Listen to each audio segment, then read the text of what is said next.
Forget what you think you know about freedom. What I'm about to share isn't some detached theory. It's a map of a prison you might be living in right now without even seeing the bars. This is a warning, an exploration into the very architecture of stasis. They will tell you gravity is just a law of nature, something that keeps your feet on the ground, a simple, honest force. But I am here to tell you that is a lie. The thing that holds you down, it's not a law, it's a weapon. A weapon aimed directly at your soul, designed to keep you from ever learning to fly. So let's begin. Act 1, the dominion of stasis. Before you can dream of breaking the chains, you have to understand the nature of the force that forged them. You have to look your jailer in the eye. We will call this jailer the spirit of gravity, but don't think of it as some ghost. No, it's more like a sentinel of resentment. It's a cold, ancient force that hates change, that despises growth. Its one and only purpose is to halt the chaotic, beautiful dance of life, what we call becoming, and replace it with a frozen, perfect, and utterly dead obedience. And you can see the conflict right here. On one side, you have the spirit of becoming. It's the infinite, unpredictable light of the aurora, life in all its fluid, messy glory. And on the other, the spirit of gravity. It demands just one thing, a single, dead state, static control. It's the war between the dance and the tomb. So how does it enforce this cold dominion? Oh, it has its weapons. Chief among them is what's called the breath of the void. Imagine a freezing wind so cold it doesn't just stop you in your tracks, it shatters the very atoms of your being, turning the vibrant energy of a living moment into a permanent, icy monument to what you once were. But don't be fooled. This isn't just about brute force. This spirit is far more cunning. It's a corrupted architect, and it has built a prison just for you. So for Act 2, let's examine the anatomy of this prison, layer by insidious layer. It all starts with a beautiful lie, a trap called the Pharisee's paradox. First, it promises you absolute safety, a gilded cage where nothing can harm you. Next, it loads you down with the heavy armor of tradition, of past values, telling you this weight will protect you. And finally, by taking away all risk, it ensures you never have to fight, never have to struggle, and so you never, ever grow. You see the trick? The bars of your cage aren't made of iron, they're made of comfort.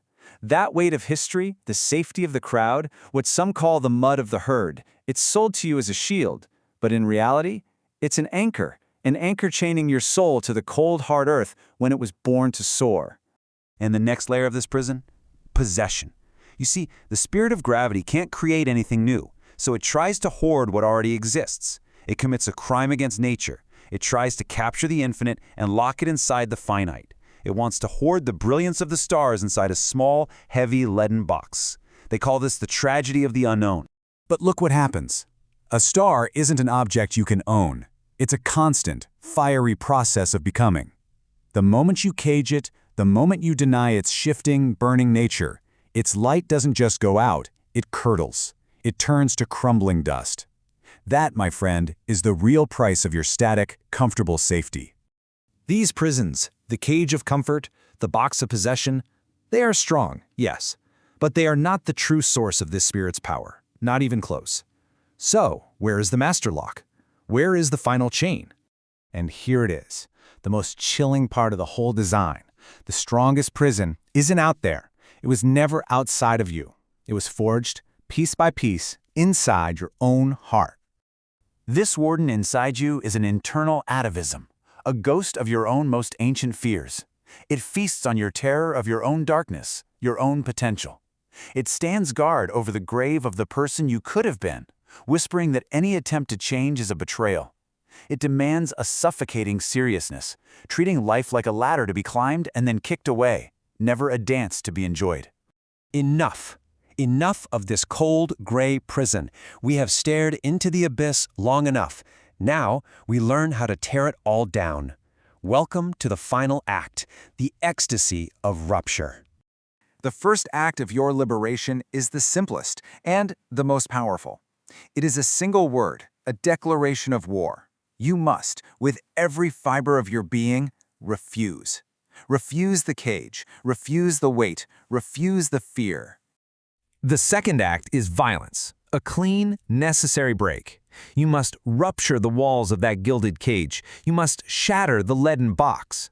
This is not a gentle change. It is a violent, glorious birth. And the final act. The final act is pure joy. Once the walls are rubble, you do not stand there surveying the damage. No, you dance. You move with the very chaos you have finally, beautifully unleashed. This is what we call the Dionysian rupture. It's about embracing a kind of joyful wisdom, what Nietzsche called the gay science. This isn't a grim rebellion born of resentment. This is a rebellion of laughter, of life affirmation. It is the courage to dance upon the suffocating seriousness that once tried to bury you. And in that dance, the magic happens. The leaden, static structures of your prison shatter into a million pieces. Those frozen atoms, once locked in their dead state, begin to thaw. They melt, they flow, and they burst forth once again into the brilliant, chaotic light of a flowing aurora. You don't just move, you become movement itself. So, we've walked the halls of this prison, and we've found the keys to its destruction. Now the theory is done, and only one thing remains. A question. I want you to look at everything you call your safety, your armor, your tradition, and ask yourself, what weight are you ready to dance upon?